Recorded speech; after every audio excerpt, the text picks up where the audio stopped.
Hi everyone, Krista Cowan here with another episode of The Barefoot Genealogist. Today's topic is using social media in genealogy. Now, a couple of years ago, if I had uttered the phrase social media, several of you would have rolled your eyes. But when I checked just a few minutes ago, it looks like there's a couple hundred of you who are watching this live, and I'm sure hundreds more who will watch this on replay later on YouTube. It's a topic that has pervaded our lives, Facebook, blogs, Twitter, and it's something that we can really leverage for family history. And so today I'm just going to share with you a few quick ways that I use social media, specifically Facebook, Twitter, and blogging, to advance my genealogy research, to connect with some cousins, to find out more information as we build this family history that we're building. So with that bit of an introduction, let's dive right in today because we have a lot to cover. Let's talk first, just briefly, about blogging about your family history. Now, that may seem like something that's a little bit daunting to some of you, but there are several platforms for blogging that are free, most notably Blogger, which is blogger.com, blogger.com, or wordpress.com. You can get started with just their basic template and just start telling your family stories. Now, I have a blog. I don't blog a lot, but it's on Blogspot, and you can see here I just put in a little header and an old picture of myself, and every once in a while, not very often, this isn't something I feel like I have to keep up all the time or post to every day or every week even. As a matter of fact, I think my last post may have been a year ago. But when I have something to say or when I have something I want to share about my family history, I'll write a post. And so here's a post, just as an example, that I wrote in November of 2010. And I share this one because this is the power of social media. So I wrote about my great-grandmother. Her name was Ada Mae O'Brien. She married a Woodruff, and she and I have the same middle name. My mother named me after her grandmother, just like my mother is named after her grandmother. And so I wrote a little bit about that and a little bit about what I know about Ada Mae's life, and just posted that as a blog post on her birthday 2 years ago, okay? Then, if you'll notice, I only have one comment on this blog post, and that's okay because it's not about pulling in the masses, it's about pulling in the right people. You'll notice here that this comment was made in April of this year, so a year and a half after I posted this. This person, Johnny Summers, found this blog post, and the way he found it was because he was searching for information about Ada Mae O'Brien. And he says, I saw this and I read it and it sounds like we are related. So immediately I went into my family history database and started trying to figure out who Johnny Summers was. And I had no Johnny Summers in my database. However, one of my mother's Woodruff cousins married a Summers, and we didn't know anything about her husband or her children or her grandchildren, which it turns out Johnny is. So I went digging in Facebook and was able to find Johnny and found his father, connected with them, and because of that, now we are back in touch with a branch of my mother's family, my mother's first cousin, that she lost track of decades ago. So blogging is a really simple way, and you can notice I didn't write a whole lot. I didn't even include pictures in this particular blog post. But what happens is, if anybody was to Google her name, and that's how a lot of people start searching for family history, this blog post comes up, and now there we've reconnected with a branch of this family. So again, you don't have to do a lot of it. You don't have to put in a lot of time or energy. You don't have to get all fancy and creative unless you want to. But I would encourage you to just blog about your family history. I've done this on the occasions of birthdays to commemorate relatives, on the anniversaries of deaths, wedding anniversaries, other special events. Just put it out there and see what happens. Now, there is a website that you can visit if you want to learn more about blogging for genealogy. Geneabloggers.com is run by Thomas McKenty, and basically what he has done is he has created a place for people who are blogging about genealogy to gather, and he lists all sorts of genealogy blogs, right? If I just click on this, there are over 2,500 of them, and you can just read through this list of names of genealogy blogs and click on any of them if you want to read some other blogs to get familiar with what you're doing. He has also created a list of blog resources. So if you just want some information about how to get a blog started, or some ideas, or links to resources that you can use for all sorts of different templates and designs and images and whatever, if you want to get very creative with your blog, you can do that as well. Again, that address is geneabloggers.com to get started with your own family history blog. Okay? Now, let's talk very briefly about Twitter. There are a lot of things that you can do with Twitter that might not seem genealogically related, but there are some things you can do that are genealogical. And the first one you can do is just, on occasion, just tweet out the surnames that you're researching, right? Rather than tweeting out what you had for breakfast, you can just write a quick status update that just says, today I'm researching the Lawrence family from Georgia to Arkansas. Just enough information that if anybody else is looking for that it might catch their attention. You don't have to get big and fancy about it. I told you the Twitter section of this conversation was going to be brief, and it is, because there's only one more thing that I want to share with you. About every 10 days, I do what's called a tweet chat. You can go to tweetchat.com, and we'd call it the ACOM chat. You can see, oh, it disappeared. You can see here, we call it the ACOM chat, and what happens is people get together and just ask questions, right? And I could scroll through this list, or you could go to this website and scroll through this list and just see the kinds of questions. Sometimes the questions are very specific about their specific family history. Sometimes they're questions about resources. And you can then go back and read through this list of Twitter questions and answers for links to resources, answers to the questions that have been posted, that I've posted. So just a couple of ways that you can use Twitter to promote your family history or to learn more about family history. Now we're going to spend the remainder of the time talking about Facebook, and that's just because it's probably the resource that I use the most for my family history. It's also one of the resources that with Ancestry.com we've given you ways to really leverage your Facebook account. So let's go to a census record. So I'm looking here at a census record for my third great-grandparents, James Lawrence and Keziah Wade, and several of their children. You'll notice this baby of this family, George Melton Lawrence, is actually my second great-grandfather. You can see up here I've already attached this record to my tree.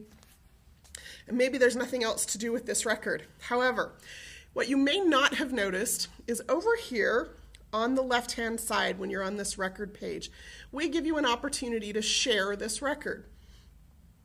If you click on email, you'll have the opportunity to send a link to this record to anyone you want.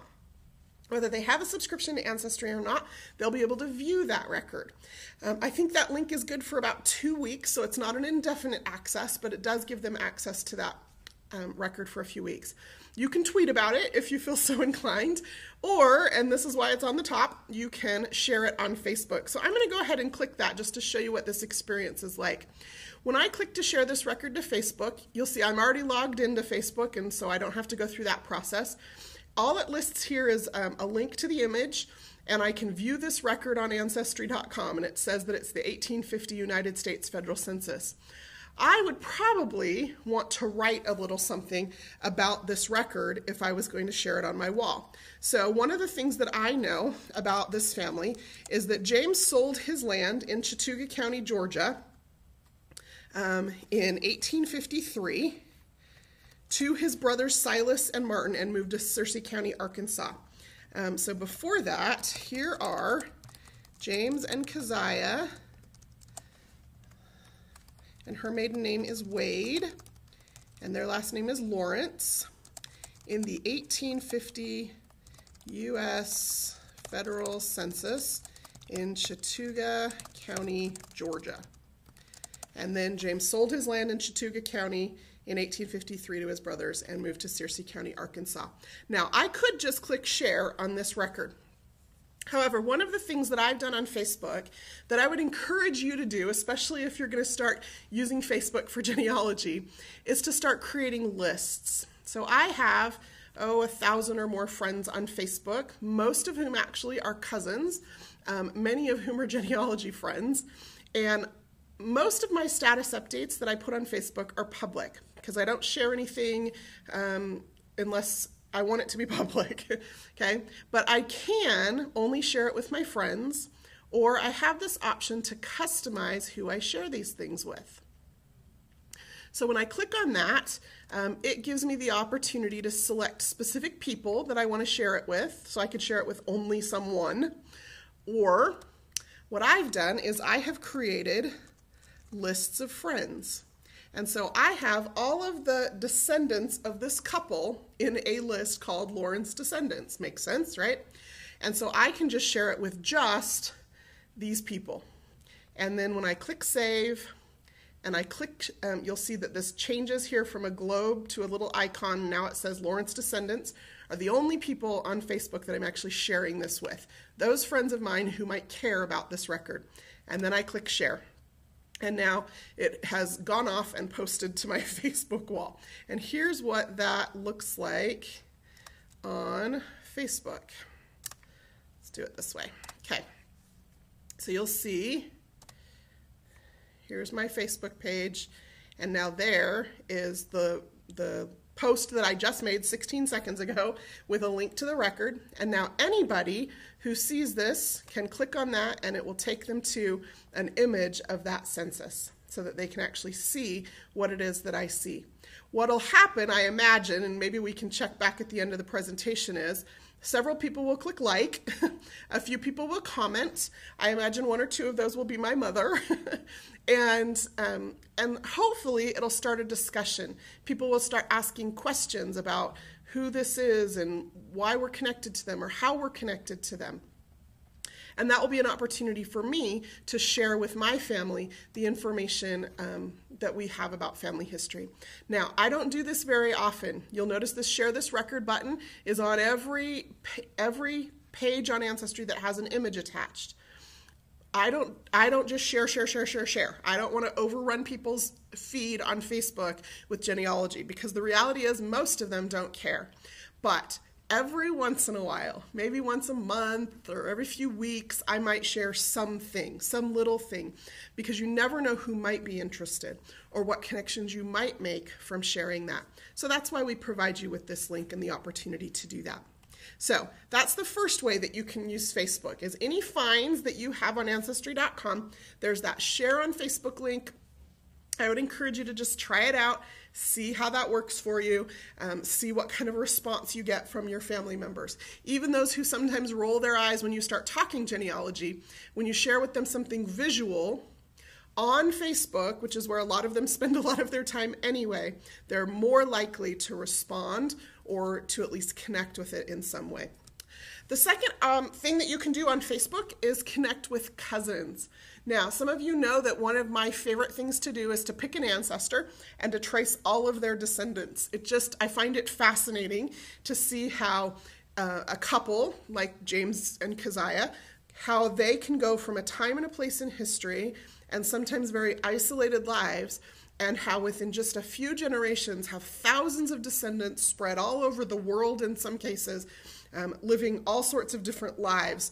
And I just find that fascinating. And so I do a lot of descendancy research. One of the other reasons you might want to connect with cousins is so that you can further your genealogy research. Maybe I've hit a brick wall with a certain ancestor, but as I find other cousins who are also descended from that person, maybe they have more information. Maybe the family Bible got passed down their line, or maybe they have pictures or letters that they've inherited. Lots of different opportunities to connect. And not all of those people are interested in family history. I've connected with people who have no interest in family history, but when they learn that I do, are willing to share pictures and letters and copies of documents that they've inherited. So Facebook provides you with a really great opportunity to connect with cousins. Let me just share with you a couple of things to look for when you're searching for people on Facebook. So this is a cousin of mine. I have not yet connected with her, but you'll notice that one of the ways you can tell if you have the right person is that a lot of women will include their maiden name as well as their married name in their Facebook profile. So look for that. Try to search that way. If I were to search, if I knew her maiden name and her married name, I could search for her both ways, and this one profile would come up, and so I could be fairly certain I have the right person. Also, if you scroll down, a lot of times on Facebook, people will have family members listed. And I can look through these and I can say, oh, you know what? I know that she has a sister who married a Brereton. So possibly I'm on the right track, right? Because she's listed this person as her nephew. So look for other family members that will help make sure that you've got the right person. Also, let's look at this next profile here. Sometimes I can look at this and I can find no information, right? There's no information on here about how old she is. There are no clues about other family members as far as that goes. But I can click on her friends list. And if I happen to know her mother's maiden name, because that's the way that I'm related to her, now I can do a search for her on her friends list and see that, oh, look, there's her brother, there's her sister-in-law, right? Because I happen to know some of those other family names as well. So chances are, again, that I have the right person. Now, when you find a person that you want to connect with, you have a couple of options. You can just click Add Friend. Unfortunately, there is no way to send a message with that friend request. And if you don't already know this person, that can be a little intimidating. Some people just accept friend requests from anyone. Some people don't accept friend requests from anyone. What I would actually suggest is rather than sending out a friend request, to actually just send a message. Send a message that explains to them how you're related to them and why you want to connect with them. And I'll show you an example of the template that I use to do that in just a minute. The third thing that you can do on Facebook that I love is you can create ancestor pages. Now keep in mind, I'm not talking about creating a whole separate profile on Facebook. I'm talking about creating a page, just like businesses create pages. For example, Ancestry.com has a page on Facebook.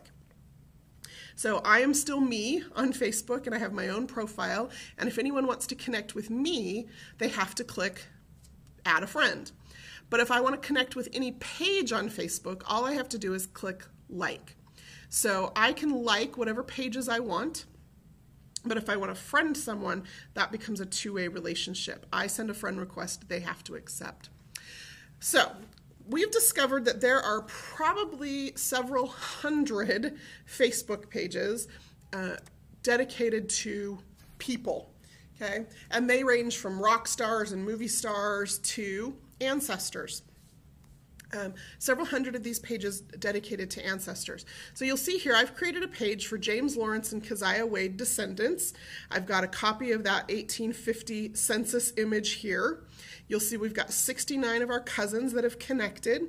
I didn't have any photos of James or Keziah, and so I just made a little picture here that I put of a road in Gwinnett County, Georgia, where they used to live. I put a little bit of information here so that anybody who finds this page knows what we're doing. And then you'll see we can just have conversations. Anybody can post. The benefit of having a page on Facebook is this. Anybody who does a Google search, again, for either of these names, this page is going to be one of the first things that comes up because Facebook has such high Google rankings. Or whatever search engine you're using. Facebook has really high search rankings. And so by putting a page on Facebook, I've now almost assured that whenever anybody searches either of these names, this page or this connection to me and to this family is going to be one of the first links that comes up. So hopefully they'll click it and connect with us and start asking questions. You can see another page here that I've created. This is for Samuel Mulliner, who's another third great grandfather of mine. He was born in 1809, he died in 1891, and so I actually just named the page that. I have a picture of him, a picture that my mother took of the place in Scotland where he was raised. You'll see we've got 94 of the cousins in this family who have connected with us, and you'll see that we just post, not all the time, we don't want to overrun people's news feeds, but on occasion I'll post information about him or about his life, and people will like it and comment. In this case, we had a new person who found us and said that she is a great granddaughter of Samuel, and so I have now asked her how she's connected, and I hope that she will respond. Other people can post things. Again, it's just a way to connect with those cousins without having to friend them, because not everybody wants to have a friend connection with you, but they will have a connection with you through an ancestor. Here's how you do this, just briefly. On any page on Facebook, on the top right-hand corner, you're going to see this little link to create a page. You can click on that, and what I have chosen to use for my pages is an artist, band, or public figure, and then I select a public figure. There used to be a category for historical figure, and that doesn't exist anymore, but so I select a public figure because I figure these people, these ancestors of ours, have in some cases thousands and thousands of descendants. I guess that makes them a public figure. Before you do this, however, I would just suggest that you do a search on Facebook. You might be surprised to discover that there is already a page for your ancestor. So do that search. If you don't find anything, you can create a page and create a page for a public figure, share whatever information you want to share on that page as you start to collect those cousins. Okay, the last thing that I want to share with you today just is my template for how I communicate with or connect with those cousins in the least threatening way I've discovered. I've sent out hundreds and hundreds of these messages, and you have to kind of throttle it a little bit. As a matter of fact, if you'll see here, let me show you my Family Tree Maker. One of the things I love about Family Tree Maker is the ability to add whatever information I want. And what you'll see over here is that I have created a field for Facebook and a connection field. And so in the Facebook field, I've put the URL for their Facebook page when I find them on Facebook. And then in the connection field, I just write whether or not I have sent them some kind of a message. So in this case, I sent her an invite to the lot page, which is one of the pages that I created. In the case of some of these people, let me see if I can find one quickly. I probably should have done this ahead of time. In the case, I filtered this list differently. In the case of some of these people, this field is blank right here, which means I haven't contacted them yet. And the reason is that if you send out more than 10 or 12 messages a day, I've discovered on Facebook, Facebook will block your account because they think you're spamming people. So I find people on Facebook, but then I have to throttle how many messages a day I send out. So this just helps me keep track of how to go back and find them and whether or not I've actually connected with them or not. And you can add those as custom fields in Family Tree Maker. That's how I do that. And then the way that I pull that list is using this filter button, and then I can just filter in anybody where I have that Facebook fact has information in it. And you'll notice here I have 59 people who have something in the connect field, and I'm going to bump that list up with this one filter to, I think, 3,000 and something. Yeah, 3,655 people where I have a URL for them in Facebook, and then just may or may not have connected with them yet. So that's how I do. That's how I keep track of what I'm doing, is just by using my Family Tree Maker. Here's the actual message that I send out, and this is I just have a copy and paste of this that I use, so I don't have to retype it every time. And I have different ones, of course, for each different family group or each different page. So let me just read it to you so that if you can't see it, or if your screen's blurry, you know what I'm talking about here. It just says, "Are you the daughter of whoever. And I'll put in the exact relationship that I think that we're connected through. Sometimes I have to adjust that. For example, if I find an obituary that lists the children and the grandchildren, but it doesn't say which grandchildren go with which children, I'll send a message that says, are you the grandchild of so-and-so? Because I know that they're part of this family, but I don't know who their parent is. I just know who their grandparent is. So this beginning of this message, sometimes I alter. But are you the daughter of so-and-so? If so, we're cousins. You don't have to friend me, right? So I take that threat out of the way right up front if you don't want to. But be sure to check out the Samuel Mulliner Descendants page here on Facebook and become a fan by clicking like. And then I'll include a link to that page. There you will be able to connect with dozens of cousins and find links to learn more about this ancestor of ours. And if you're not sure how you're related to Samuel, let me know. I'd love to explain it to you. Two things happen when I approach people with this kind of messaging. The first one is that I've discovered most of them friend me. And I think that's great because I have come to know cousins from all over the country who I have never met in person, but I love just the same as I have watched their lives go by on Facebook. Some of them for years now. I know that if I am ever stranded up in Idaho that I could call Shelly, or that if I am ever stranded somewhere in Texas or on business in New Orleans, that I have friends that I can call because I have reached out and connected with these cousins, and we've really become family through the media of Facebook, even though we have never met. So a lot of them do friend me. Some of them don't, and that's okay. One of the other things I've also discovered is that a lot of people don't know that they're related to whoever this person is that I've created this page for. And so they'll frequently message me back and say, yes, I am Rose's daughter. How did you know that? And I'll explain. I found your name in your grandfather's obituary, or I connected with your mother on Facebook and then just looked at the list of her children, or I'll explain how I know who they are. And then they'll respond that, well, who is this Samuel Mulliner person and how am I related to him? And that gives me an opportunity to share that information with them. And another one of the things I've discovered through all of this is that you never know who you're going to ignite that genealogy spark in. You never know who's going to be interested in the family history. You never know who's going to want to know more.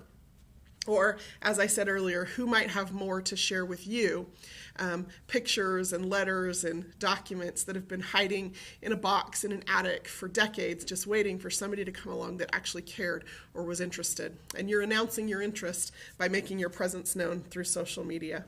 Hopefully this has given you some ideas. Certainly you don't have to follow my formula, but hopefully it has sparked some ideas of ways that you can use social media to further your family history and to connect with cousins. If you have ideas for future topics you'd like discussed on any of our episodes, you can email us at ask@ancestry.com. Be sure to include your specific research questions and challenges.